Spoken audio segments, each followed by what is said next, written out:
The Utah Jazz hosting the Oklahoma City Thunder, and the Jazz are 17-point favorites over the Thunder. The over-under is 223.5. I have OKC at plus 1,300 and the Jazz at minus 2,500 on the money line. Now, OKC is on a 2-game winning streak. They covered their last 2 games. They are 8-2 against the spread in their past 10 and 7-2 in those games as an underdog. The only game they were a favorite was the last one that they played against the Trailblazers. Pretty much everyone's a favorite against them.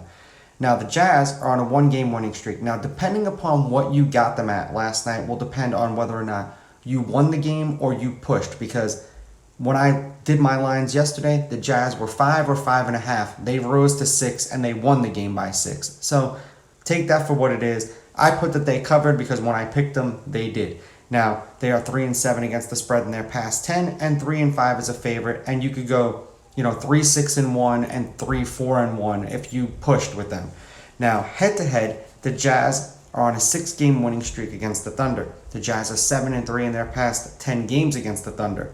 The underdog has covered the last 2 games that these teams have played. The underdog is 7-3 in their past 10 meetings. The road team is on a 2-game winning streak, and the under 223.5 is a perfect 3-0 in the games that they've played this year.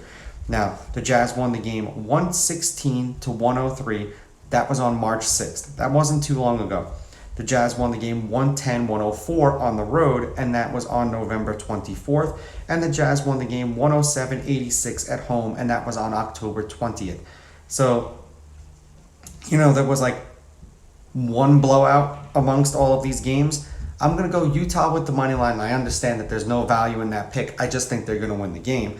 OKC with the points and the under 223.5. And if I had to bet this game, I would take OKC with the 17 points all day. Let's see if I'm right. Let's see if I'm wrong.